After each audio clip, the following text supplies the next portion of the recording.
Alan here at Urban Arcade, and this is my Blade 2 random stories for the PlayStation 2. Now this is quite an obscure game in the sense that I've never met anyone that's played this, or never spoken to anyone about it. I mean, a lot of people know the movie, Blade 1 and 2, and Blade Trinity, but no one's ever played this game. Now, the first movie I remember watching it was so fresh, so modern, and it was quite scary knowing that vampires owned everything. They were part of the police, they were everywhere. I was always impressed with how Blade, the Daywalker, had his weapons. His sword on a stand with all his guns in the background. You wouldn't touch it because Blade shot at the side. That inspired me to create my character. It was already sort of inspired by Spawn, but I made him in more black leather, and he had a lot of daggers and swords after watching this movie. If anything, I sort of saw this movie as making vampires modern again, like the Lost Boys did, if that makes any kind of sense. I mean, it was even better when you found out Blade was a Marvel character. A Marvel character? A film based on a comic that's violent, has swearing on it? Well, that was very surprising, especially back then, as films based on comics was a very new thing.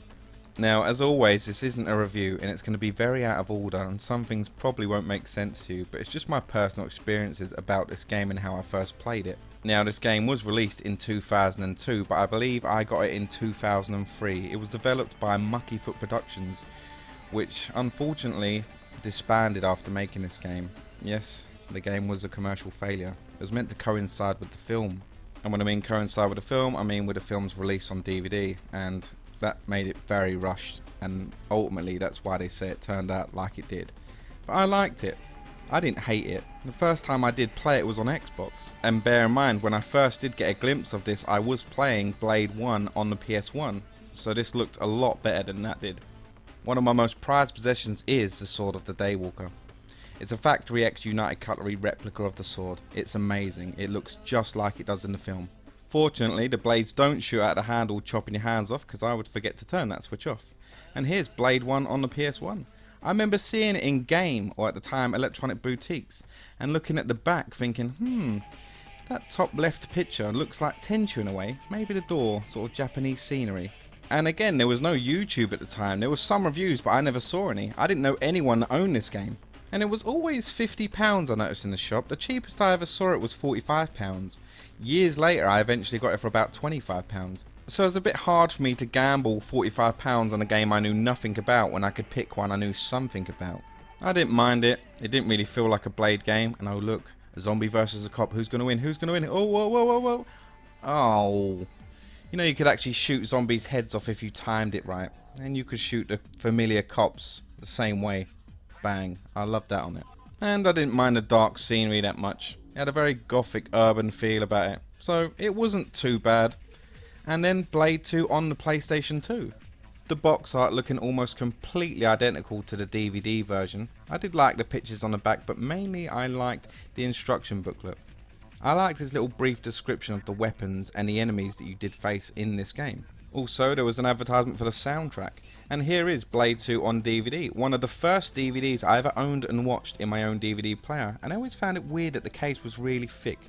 Thicker than your average DVD case. It was quite strange how there was 4 slots in there for DVDs, yet there was only 2 DVDs, disc 1 and disc 2, with special features on disc 2.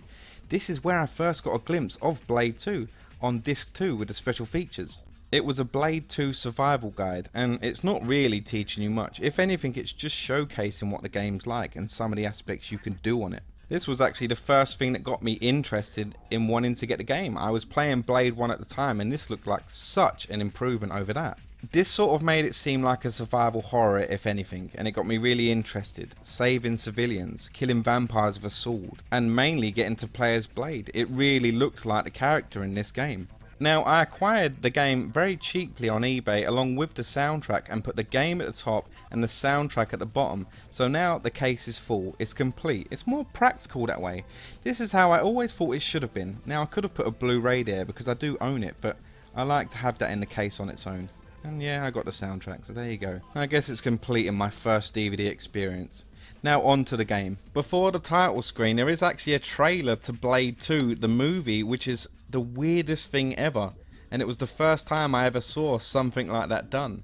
You can watch a demonstration video or view that DVD trailer again, or the X-Men Next Dimension trailer. The first thing I think you'll do is go to Whistler's base. Well, Blade's base if anything. And this is where you're going to learn your skills. You're going to learn how to shoot and how to control the character. And fight some vampires. So this is your first form of combat. And that's when you'll realise it's quite a weird control scheme, and it will take a bit of getting used to. The voice acting's quite cheesy, especially the character of Blade. Before you set out on your mission, you'll be selecting weapons before you can go any further. First being the Mark pistol. I've got them all up here to show you. It's a heavily modified version of the Mach 11 actually. The glaive for decapitating multiple vampires at once, just like he does in the film, and the shotgun, one of the most powerful weapons in the game at short range, but it's pretty much always the most powerful weapon in any game. The knuckle duster, which I think is one of the most needed weapons in this game. Seriously, later on you're going to really need that more than anything, along with the UV grenade, which will kill everything in sight, and it's the only thing that can kill a Reaper. The reinforced body armor, again, if you add that with the serum and the knuckle duster, you can pretty much walk along this game, complete it with just hand-to-hand combat. There's 3 campaigns, each with multiple missions and objectives. You can select each one and return to them at any time. You go through them to hear a brief description of what you need to do on the game. Now it did actually take me quite a while to fully complete this game. I think it was because I found it very difficult. It does get really hard later on. If you do complete additional objectives, you do unlock a lot more weapons. And I think you need them later on in the game. I just didn't understand that at the time. You can't just run through it shooting everything because you don't have enough ammo, and you'll run out of health quick if you just run and gun like it's nothing. I'd say use hand-to-hand combat as much as you can and really ration your supplies as much as you can.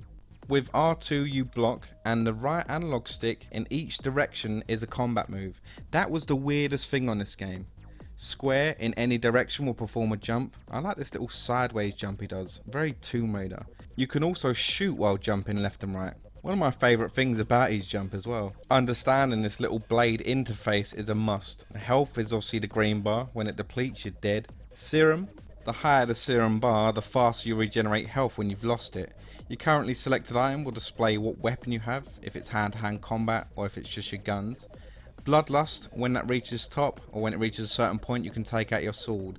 Now the rage indicators, the higher that is, if it's 3 bars you can kill vampires in a single punch. Can you believe only recently I figured this stuff out?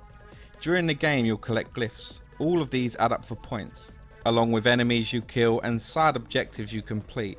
For instance, on this level I have to destroy 5 limousines. Completing all this kind of stuff will unlock new weapons for you along the game. Much needed weapons. You can go through the game not completing any of these, but I do advise to complete them, along with your main objective. On this one it's destroying 3 communication points. Like every game, your first set of missions will be very simple. I mean, otherwise it will put you off playing it. So you get through them for Whistler to tell you what to do next and where to go. When you finish the mission, Blade will literally fist pump and go, huh! I love that. Each mission will start with Whistler telling you what to do, your current objectives.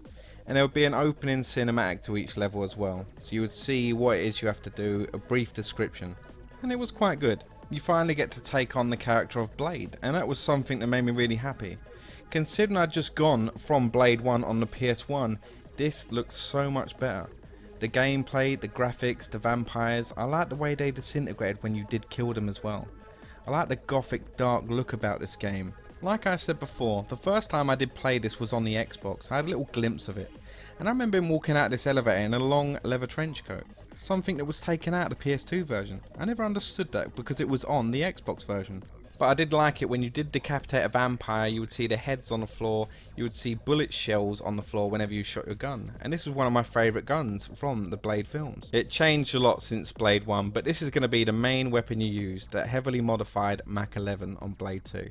He also has these little finishing moves where he'll grab them and shoot them, or grab them and stake them in the face. That's brilliant. You will even see the stake on the floor once they disintegrate. Up close, the shotgun is your best friend, and I love it that it blasts them into nothing but blood and sends them 50 feet away when you do shoot them. I was so excited when I did unlock the glaive, but it's not that practical. Sure, it's nice to cut their heads off, and when you see some vampires on a urinal, The best thing to do when they're not looking is slice one of their heads off with the glaive. Oh yes. But like I said, the only time it's worth using it is versus slow enemies like the zombies, because it's just mainly there for effect. Drank too much blood, eh? That'll teach you. The second you saw sword highlight on your screen, you'd press R1 to hear. Oh, rest in peace, earphone users. Sorry about that. But yeah, you couldn't take the sword out whenever you wanted. One of his most famous weapons, his sword, you could only use when your rage meter was full up.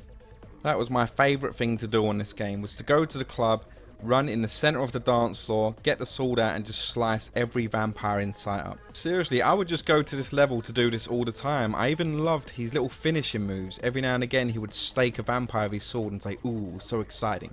Or keep your friends close, keep your enemies closer. He would even chop heads off human beings. You know, the familiar vampire wannabes. Yeah, they didn't stand a chance. Look at that dude. Wow, gory. It really made you feel like you were Blade, the Daywalker. The UV grenades, you could literally take out a whole room with one of these, and it was the only things that could kill the Reaper. But ultimately, you'd mainly use your hand-to-hand combat. With your knuckle duster and serum, it made you deadly. You could kill some of these vampires with one hit. You could also pick up first aid kits and ammo. And trust me, they were much needed. Oh look, you can even become a fellow DJ. If you're not seeing Kevin and Perry Go Large, you won't understand that reference.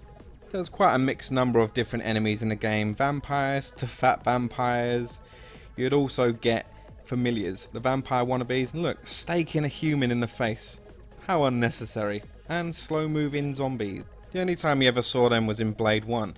And vampires in space outfits? What is this? Yeah, it was quite weird. You'd even fight, I think they were vampire kids or midgets? I don't know. Don't ask me. I don't know why, but every now and again you would find this little half a torso of this poor guy. Maybe he's a vampire slayer. But why can you shoot at him? Is it for target practice? For wasting ammo? A giant vampire with choppers and you can chop his arms off, and what the hell is this? You remember the Reapers from Blade 2, yeah? They were the best things. They were fearless, horrible. They even fed off vampires. You fight them in this, and like the film, they can only be killed with sunlight. So don't waste your ammo. Don't try double tapping these. If you have a UV grenade, just use it. Get them out of the way quickly, as they'll follow you forever. In this mission in particular, you're looking after Whistler while he's setting explosive devices. You got to be careful, because you can kill him just as easy as they can. He just walks around with a shotgun, like a crazy old man that he is. Sometimes I felt like I was running around in circles on this game, because there was an element of puzzle solving. It wasn't that hard, but sometimes I didn't know what I was meant to do. Sometimes there was a door that I had to shoot off, preventing me from going any further. I just didn't know you had to shoot it down. And the first time completing this game, I did try and finish as many side objectives as I could. And it did take me longer doing that. I did die quite a lot, and then it sort of made me give up after a while. And as I said, the game did get really hard later on, really quickly. In fact, a little too hard. I really like this subway level. I always like subway levels. It reminds me of Tomb Raider 3, the Aldwych level, in London. And look, here comes a train. It still creeps me out. Even when I'm at the tube station now and I can hear it and see the lights coming down the tunnel. Something that always creeped me out as a kid, and it still does. Even worse knowing you have to run along these tracks and the train can get you at any time. But my favourite level in the entire game has to be the Exploitica nightclub. It reminds me of Blade 1, at the beginning where he walks into the club and they all notice him and are all terrified. And that's just how I feel on this game. I like to walk in there seeing all these vampires and it's about to be over, because I'm going to kill them all. I think I replayed this level more than any of the other levels, because I would go there when I'd unlock new weapons, so I'd try them out. I'd start at the top of the club, killing as many vampires as I could along the way, just to fill that rage meter up enough to get in my sword. After that I would jump to the centre of the dance floor and say, "I ain't dancing mate, I'm here to slice you all up, it's me." And this was like, it was made for you to use your sword. I mean, you could use a UV grenade, but that weren't no fun. This was more satisfying. You could slice them all up, do them finishing moves, just slicing all their heads off and arms off, and you see them screaming in pain as their arms fell to the floor and turned to ash. And that is Blade 2 for the PlayStation 2, my random stories. I really did like the game. I want to know if you liked it too. Did you play it at least? Feel free to like, comment and subscribe. Let me know if you did play it, if you did enjoy the game. This game only ever got bad press, and it ultimately closed down the company. But I tend to like games that people don't. I have a few mixed feelings about this. I did enjoy it, I still do. I enjoyed it recording the footage for it. A lot of you haven't heard of it, so that's why I thought I'd share my opinions of it. So, I hope you enjoyed the video. I'll see you later. Bye.